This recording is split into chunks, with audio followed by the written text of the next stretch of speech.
shad tubes, minnow tubes, soft plastic grubs. Get serious about trout and landlocked king trolling with serious soft plastics from the Fish Hunt Shoot Production store.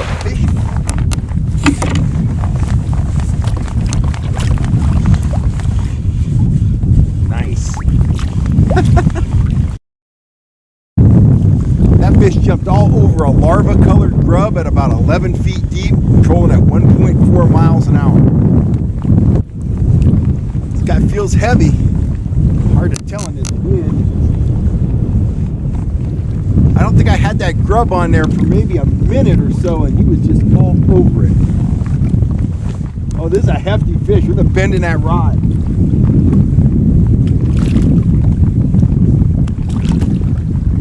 Oh boy.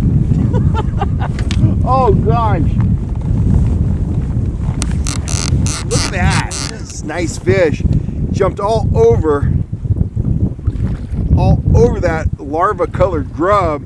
You know, they feed on a lot of insects at Davis, and that grub's a pretty good match. It's all messed up right now. But that tiny little hook had him right in the tip of the nose. There's no way he was getting away. Awesome. Little grubs, big results, man. Get this guy in the cooler and get this grub back in the water. Think lead core line's obsolete? Well, think again. Look at those big, beautiful rainbows. I got these fish while trolling 15 to 20 feet deep, and I didn't use a downrigger. If you don't want the expense or hassle of using a downrigger, pick up one of my yellow lead core rods in the Fish Hunt Shoot Production store and get ready to yell, fish on. Just like that, baby. Have you ever been trout fishing in the high mountains? You know, you get out on the lake, you immediately start catching fish. They're jumping all over your spoons or plugs or whatever you're pulling. And then all of a sudden, aquatic insects start coming off and you can't get hit anymore. Congratulations. You've just been introduced to what we call selective trout. And the fly fishermen out there, they know exactly what I'm talking about. When trout, you know, that when they're confronted with an abundant food source, whether it be, you know, flying ants or hatching mayflies or whatever it is, they'll get dialed in on that food source, they'll get tunnel vision, and catching them on anything else can be extremely challenging.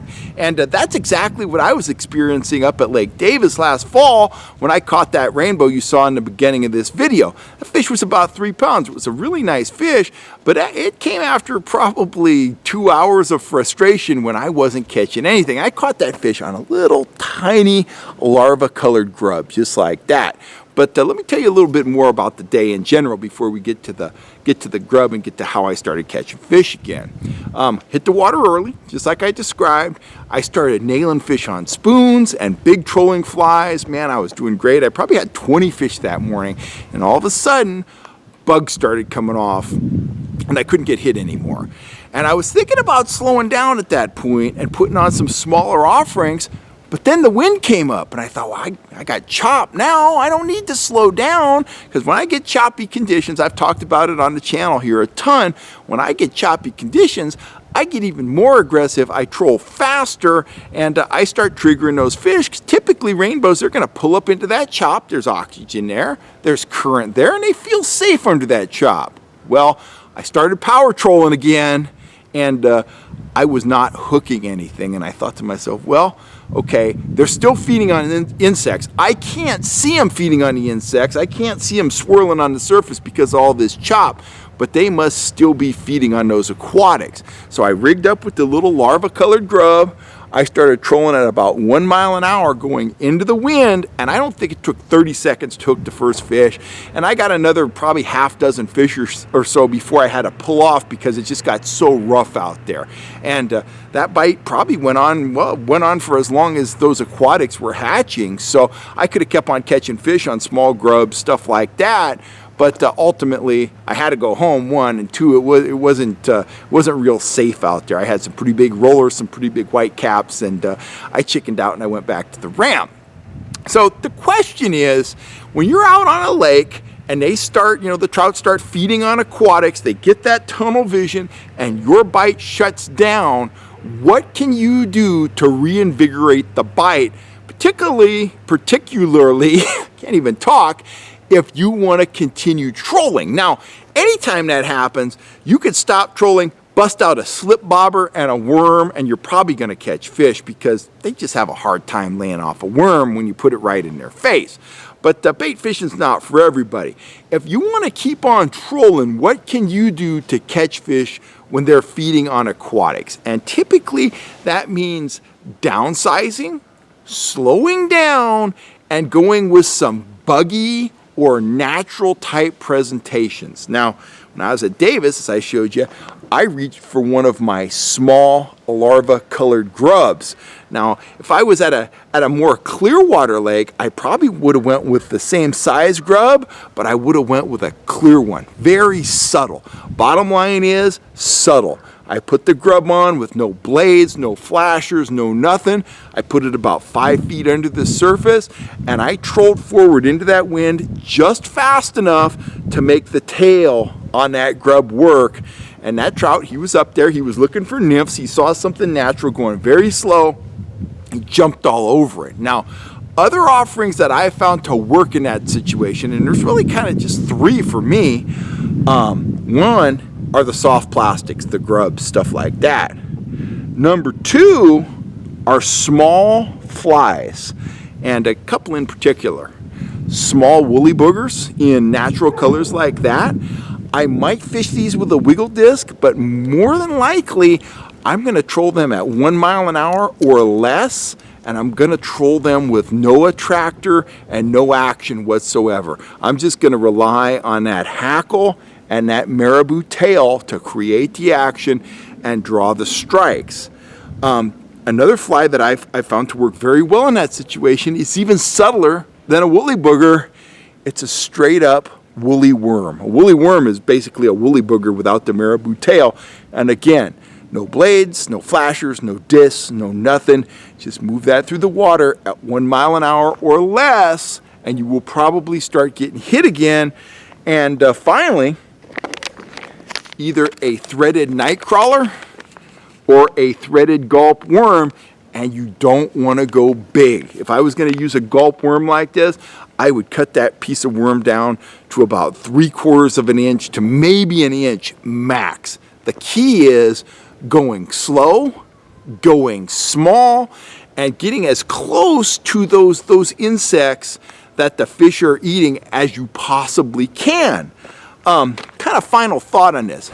Brian Ricucci, Big Daddy's Guide Service, master troller. He fishes at Lake Almanor. I distinctly remember this. And, you know, whenever I go trout fishing, I've been doing it forever, but whenever I go trout fishing, I try to learn something. And this is triply true when I go out with a master guide like Brian Ricucci. So we're up at Almanor. It's early June. And we go to this big flat. And it's fairly deep. It's like 30 feet deep. And, you know, we're looking at the sonar unit, and there are arches everywhere down there. There are obviously some really big trout down there. And Brian gets out a worm threader, and he rigs up a piece of worm about that big. That's it. No blades, no dodgers, no nothing. Little piece of worm, that big. He drops it down there within about 3 feet of the bottom. And that's what we start trolling. So I'm talking to him. I'm like, what's the deal, Brian? He said, well, they're the big old giant, I forget what they're called, the Hexagenia mayflies are in Almanor. And bottom line is, the larvae, the nymphs, they live down in the mud on those 25 to 30 foot deep flats.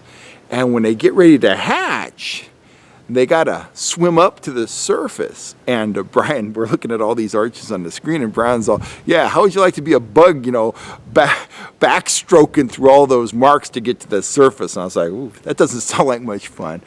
But we started catching fish on the worms, and I'm like, what's the deal with that? You're not really matching the insects. He said, no, I'm not matching the insects at all. He said, but I am matching the size of the insects. And he says, bottom line is, for the number of trout here, I'm not getting hit very much. But he said, I'm fooling enough of these trout to have a very good outing. And, a lot of these trout are big. So he wasn't exactly matching the nymphs. In fact, he wasn't even close to matching the nymphs.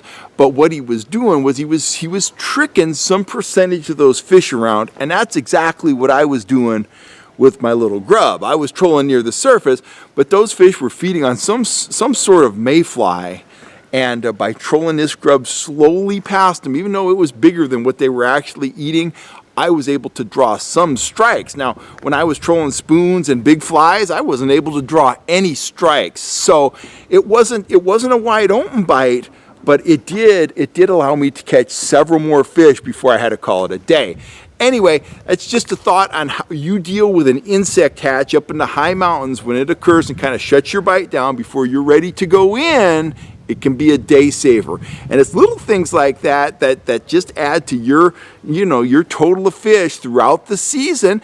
And as you saw at the beginning of this video, sometimes you can trigger strikes from very large, very nice trout by doing something subtle, by downsizing when you're faced with challenging conditions. So anyway, just my thoughts, guys. If you're looking for grubs, check out my store. I've got a full selection of grubs and my grub kits in there and stuff like that, plus a bunch of other tackle. I want to thank you guys for all the support you've given the channel, all the love you've given to us. Please hit that subscribe button if you haven't had a chance to do that. And if you'd like a notification when I put up a new video, hit that little bell symbol down there. Anyway, I'm Kel Kellogg. I'm signing off. You have a great day, and I will catch you next time right here on YouTube. FishHuntShoot.com offers a variety of tackle as well as rods and reels designed to get you on more and bigger fish. Check it out today at FishHuntShoot.com.